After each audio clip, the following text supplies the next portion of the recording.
What's up, everybody? How you doing? I'm PJ Monte. Some might know me as the Sauce Boss. Some might know me as Lunch Wine.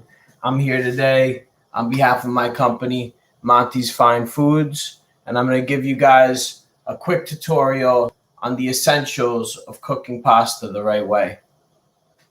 Just to give you a little background, this is our family recipe tomato sauce. We started the company about a year and a half ago. But my family's been making this sauce over 100 years at restaurants and hotels all over New York, from Brooklyn out to Montauk, all the way up to the Hudson Valley. We produce it upstate, 100% clean label, vegan, gluten-free, using the best produce available from the Hudson Valley and getting tomatoes from the same place my family's been getting them from forever, out in California. Some of the best tomatoes we find better, paramount to all the tomatoes we be getting from Italy most of the time over here. But let me walk you through some of the basics. I'm going to give you some tips. I'm sure you all know how to make pasta. You do it all the time, but there's little tricks of the trade that I want to teach you, enlighten you, and, add to your repertoire and add to your arsenal when you're cooking pasta. It's going to make the difference. I promise you. Right here, we got our pasta water boiling. I always like to get it boiling ahead of time because you know what? It could sit there, it could boil. You can add a little more water to it if need be, but the most important step with your pasta water is salting it. And you want to salt it to the salinity of the sea. So that means be generous with it. You think that's enough? It's not. Do a little bit more because you want to know what? That salt is going to get absorbed by your noodle, and that's going to add a lot of flavor to your pasta right off the bat. And it's also going to add to the starch and the saltiness that's going to help your sauce stick to your noodle, which is going to be a big goal of ours, but you're going to see why. For salt, I'm using this stuff right here. This is from Italy. It's sea salt, fine sea salt. You got your coarse sea salt, you got your Maldon sea salt. That's more for finishing. And then you have your sea salt that's fine, that I like and prefer for the pasta water. It boils into the water a little bit easier, faster, so on and so forth. So now that the pasta's water is boiling, we're going to get on a low simmer our sauce going. And by the way, pro tip, pots and pans, this is equal parts right here. This is one of the best new pot brands out right here. Pots, pans, knives, kitchenware, some of the best out. Non-stick, easy to clean, come in beautiful colors. And right here, I have the classic, trusty Le Creuset. You see, this is a lot of use. That's all clean. That's just flavor. That's character. This pot's seen it all. But you can't go wrong with this. And this is where I like to finish my pasta in here and start my sauce in here. Now, with our sauce, it's very smooth, very, very fine, very pureed. It's not a thick, chunky sauce like all these other ones. It's not overcooked and tart. It's just bright, fresh ingredients, no dried herbs, no tomato pastes, no added sugars, no artificial flavors or coloring. This is all natural. Yes, you can use table salt. Table salt is good. I'm a little bougie with my salt coming from Italy, but that's me. Table salt is fine. Kosher salt is fine. But the most important thing is fine salt if you want it to absorb into the water. So what I'm going to do here is, now that we got our Le Creuset, our big pot on the side for our sauce, I'm going to add I'm going to add our sauce to this. But what you could do at this point, if you want to make a ragu, you want to add vegetables to your sauce, you want to heat it up, what you would do here, add a little bit of olive oil to the pot. And this is where you could add Calabrian chili, red pepper. If you're vegetarian, your mushrooms, you could add some chopped vegetables in here as a base. If you want to go on the ragu bolognese side, this is where you'd want to add your sausage meat, your ground beef, maybe your ground pork, your ground chicken. If you want to make a bolognese, any of those work. And this is the point where you would want to do that and cook it in the oil. and think about that oil as absorbing all the flavor of whatever you're going to add in the beginning.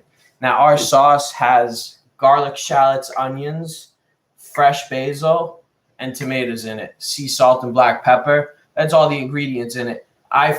We find it to be the perfect balance of garlic, onion, shallots, so on and so forth. But if you want it more garlicky, more oniony, if that's what you like, you prefer, this is the time to add it in with a little bit of olive oil. Not too much, because you don't want to make it super oily. But today, we're just going to make a clean, simple, classic Monte's tomato sauce. We use plum tomatoes, which, a lot of people think San Marzano, that's the best tomatoes. A lot of that stuff is nonsense. You don't know what you're getting from Italy a lot of the times. Sure, there's great San Marzano tomatoes, but everybody pays to use the name San Marzano, and you don't know what you're getting. Also, a lot of these brands, they're using the scraps of their harvest, not the best tomatoes that they're getting. We get whole peeled plum tomatoes, the best ones, packaged at peak harvest, package up the flavor at the right time and preserve it in that for production. It's consistent. We have the best, freshest flavor. Once you try it, you're going to realize the difference. And you can see the color. It's almost an orange color because of how bright our tomatoes are and how fresh our tomatoes are and not overcooked like all these other brands. But here I'm going to show you a little trick as well. You got the little bit of sauce left in here, and this is liquid gold. You can't waste that. So I take just a little ladle full of pasta water. You need one of these. I cover it up. This is a trick my grandma taught me. And be careful opening it back up. It'll spray a little bit when the water's hot. And you add that water right into your sauce. Jar's clean. Give it a rinse. Save it. Put your herbs in there, whatever you need be. And you can reuse that jar. And this water, don't worry about it being too watery, because that's going to cook down and cook off and reduce as the heat goes on. Now, for pasta, right here I have this Garofalo. This is a beautiful noodle you could see here. I'm a little pasta collector, connoisseur, as you can imagine. I got a little macaroni around my neck, 14 karat gold that my jeweler made for me. But anytime I'm making drop-offs at our accounts, at our stores that carry our sauce, the places that import all the good pasta from Italy, I'm always looking for new noodles to try, different things that are weird shapes, odd shapes. This is a beautiful, simple one. The most important thing to look for when you're buying pasta, though, is one thing. You want to flip over your pasta and look at the ingredients, right? Most of these big box brands, you're going to see a list of ingredients, 20, 30 ingredients long, riboflavin, vitamin this, vitamin that, niacin.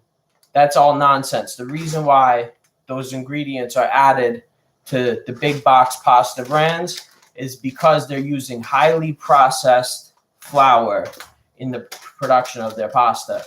Imagine the difference between a fresh loaf of whole wheat bread versus Wonder Bread. That's basically Wonder Bread. All these chemicals are added to it because they're stripped away and they're using processed pure white flour rather than using durum wheat semolina flour and water. Those should be the only two ingredients. Durum wheat semolina has all those nutrients already in there.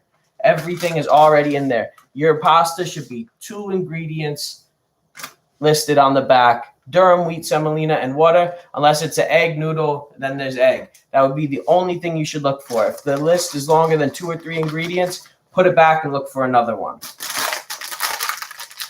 So here what we're going to do, we're going to get our pasta boiling. The water's rolling, and you want to make sure it's a rolling boil, because what I like to say is you want the pasta to dance in the water. You don't want to have too much water, but you got to make sure all the pasta is submerged, but it's got to have enough room to move a little bit, and you want to keep stirring it so it don't stick together, because otherwise the noodles are going to start ripping apart, and you want to maintain that size and that texture of the noodle, especially with your more fragile, bigger, beautiful noodles. You want to be very gentle in this process. I know a lot of people just boom, throw it in, boom, put it together, one and done. Sure, you could do it like that, but this is how you make excellent pasta as opposed to just pasta. Now, a good rule of thumb with our sauce is this is a 16-ounce jar, and typically pasta comes in 1 pound. 1 jar we find to be perfect for 1 pound of pasta. So you don't end up with those big 24-ounce jars. You have this much sauce in the bottom, sitting in the back of the fridge, getting sour. And then, end of the week, 2 weeks later, you're looking at 3 different jars of sauce, this much in it, nothing you could do. It tastes terrible, it smells terrible, you just throw it away. No, us, one and done. Reuse the jar, put herbs in there, put salt, pepper in there, whatever you like. Make a vase out of it. Now, like I said, you're going to want to keep stirring your pasta. Your best friend when you're making pasta is the wooden spoon. This is what my grandpa used to hit me with if I put oregano in the sauce. You want to stir your pasta constantly. Just keep an eye on it. And we're going to cook it till it's al dente. Now, what I mean by al dente, if you're not familiar, it means firm to the bite. What I like to say is I would cook the pasta about 75% in the water. And the key here is finishing cooking your pasta in the sauce. The biggest mistake that people make cooking pasta is that they put the sauce on the pasta after it's cooked. It doesn't stick to the noodle. It doesn't cook together. There's a huge element that makes the difference between good pasta and great pasta, and that's cooking it all together and marrying that sauce with that noodle and getting the noodle to absorb and soak up that sauce and stick together. And I'm going to show you more about that. With pasta, you feel as great making it as you do eating it. Exactly right. Exactly right. My family's originally from Avellino, right outside of Naples, so South Italy. They came over in 1906 and opened a small restaurant in Brooklyn called Monte's Venetian Room. It's been open over 100 years. It's still there on Carroll Street today. Very storied. All the Rat Pack guys used to hang out there. The politicians on one side and the gangsters on the other. Everybody was in there. Little place, red booths with the big Venetian mural. They called it Monte's Venetian Room, even though we were from the South, because it was right by the Gowanus canals. And that reminded my family of the Venetian canals. They knew how to market it up and get people excited about it. Right on Carroll Street in Brooklyn, right by the Gowanus Canal, 3rd Avenue, I believe, right over there. And then we moved out to Gurney's and bought Gurney's Inn, a big resort in Montauk, which we had since 1956 until just a couple years ago, where we sold the property. Most of my family retired. And then some of them moved upstate and opened a little restaurant up there in the Hudson Valley called Monte's Local Kitchen and Tap Room. And that was primarily old family recipes combined with farm-to-table dishes, working closely with the farms up there. And that's where I kind of reconnected with my family when I was off doing my thing in my 20s, running around New York City and LA and everything. And I went up there to help them with the business and give them a little young blood. But it was there that I reconnected and had the sauce for the first time in 5 or 6 years. And a light bulb went off in my head. I said, this is great. You guys are getting old. I'm looking for something new to do. We need to jar this stuff up and sell it. And so on the days that the restaurant was closed, I would go in there, practice the recipe over and over and over again until my Uncle Chip finally told me, you nailed it. You nailed it. And I was stoked. Once we nailed the recipe, I started jarring it up, oiling the jars, putting them through the dishwasher, filling them up, boom, sealing them up, letting them sit overnight, and they would pop, pop, pop, pop, and that would be the sealing as they cooled down overnight, slapping labels on them, loading up the trunk of my car, driving down to New York City, going door to door to door to door to door, selling the sauce, giving it to chefs I know, getting everybody's reviews and thoughts on it, and people loved it. This stuff was selling off the shelves, and that's when I knew what we were onto, and that's when we really found a co-packer upstate, basically, a food factory that works closely with all the same farms that we were working with up there. to produce it at scale. And now we're in just over 150 stores. You could order it right off our website, 6-packs, montesauce.com. We're in 150 stores, primarily in the tri-state area. We're in a few stores in Seattle. We're in a good handful of accounts out in Los Angeles. We have a distributor out there, and business is booming right now.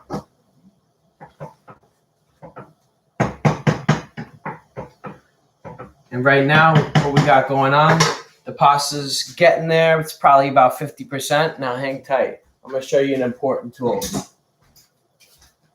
This right here in the business, we call this a spider. And a spider basically I use instead of a strainer or a colander, and I'll tell you why. First of all, you can test your pasta. Just scoop a couple out and try the noodle. And you check if it's al dente. You can keep it classic. Give it a bite. Or you can look at the middle. I don't know if you could tell, but if you still see some white in there, it's still probably undercooked. So here, it's hard to see here, but you might be able to see there's a little white in the middle. That means it's still cooking. Anyways, in the meantime, our sauce is on a low simmer. Pasta's not sticking because we're stirring it.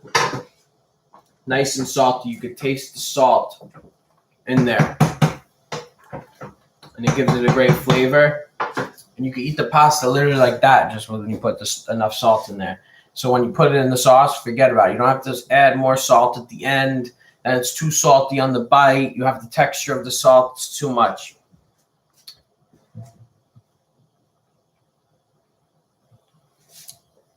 Yeah, the glass jars are great. It's better than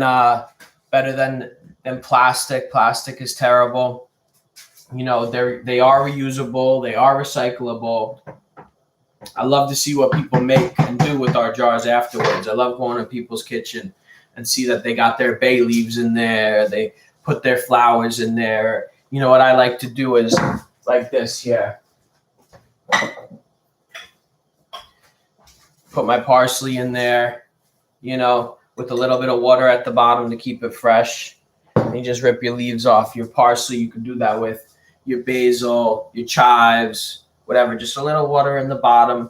Trim the bottom of it so it can really soak up the water, stay fresh. This parsley, I'm going to pick a few leaves to finish off our pasta with. Now that it's summer, I got a nice garden going. So I got some basil out there, some parsley, rosemary, you know. Set this aside here. Now, we're going to test one more noodle. That's it right there. 70-75% cooked. You don't want it to be too soft. And what we're going to do here, big trick of the trade. Big trick of the trade. You take your ladle and you get a nice ladle full of this starchy, salty pasta water. And you add it back to the sauce. That's going to act as your glue. The glue with the noodle to the sauce. You understand? So now that this pasta is about 70% cooked, we're going to finish cooking it in our sauce. The reason I also like this tool instead of a strainer is because you get to go right into the sauce with it like that. And it brings some of that pasta water. We want this pasta water. This pasta water is gold.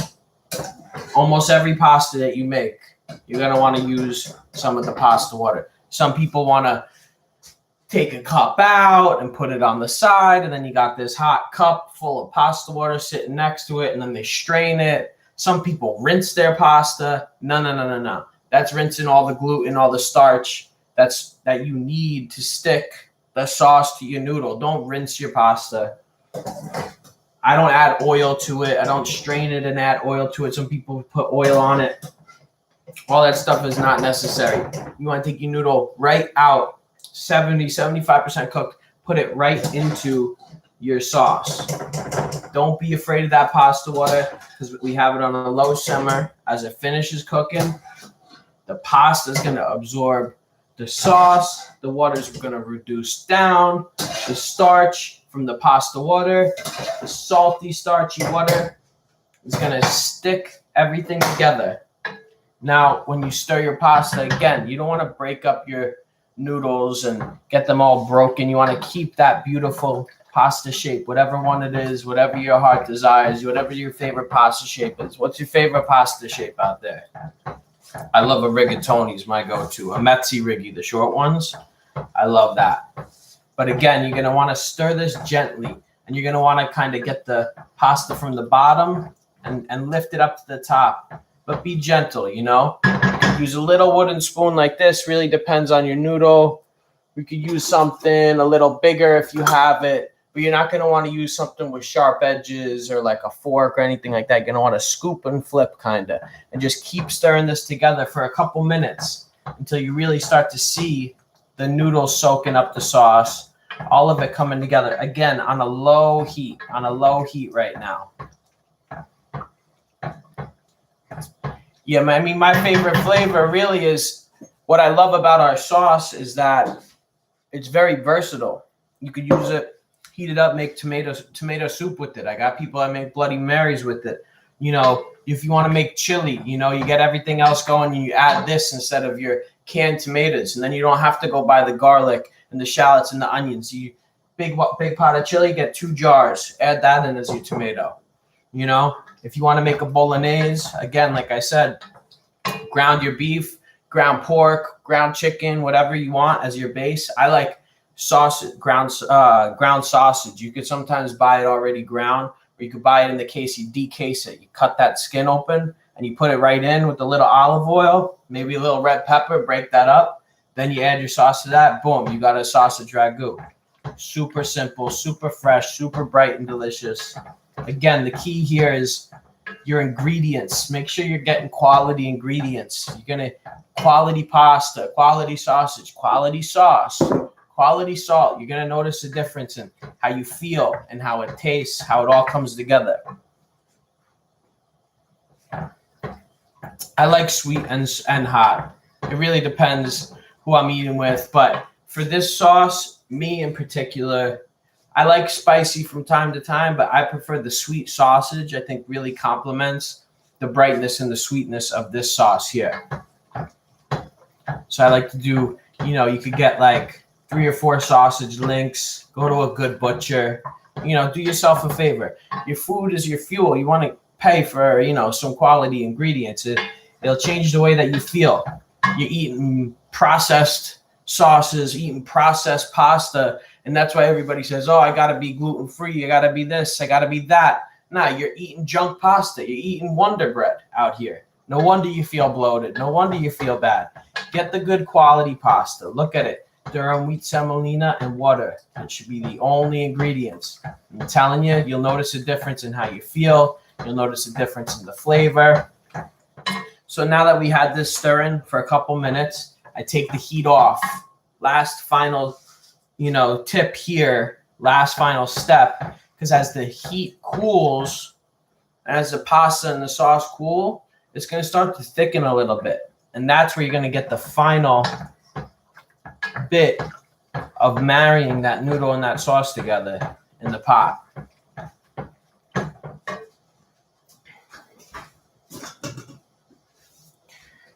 Depending on your noodle, again, you're going to want to have the right spoon for it. But something like this size, I don't necessarily love the slots in it, but because you want to kind of keep the sauce. This is all I got handy right now. But something about this size is ideal for stirring it from the bottom, like I said, and flipping it to the top, because obviously you got your sauce on the bottom.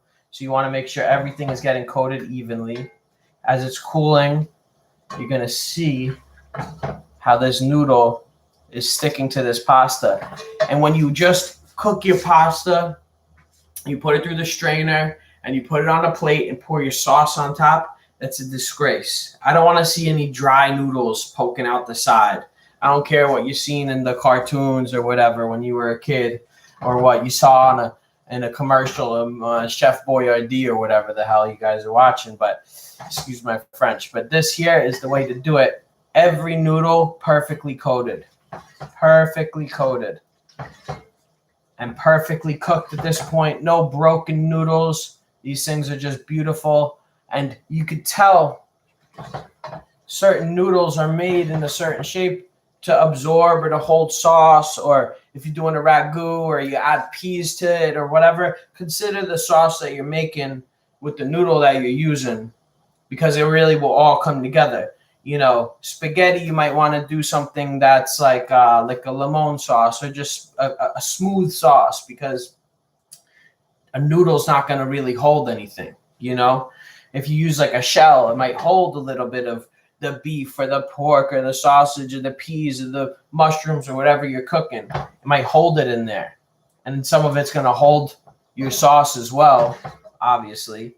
But most noodles are made and to be holding your sauce. And if they're not, they're one of these big junk brands. And let me tell you one last trick of the trade, behind the scenes information on pasta making.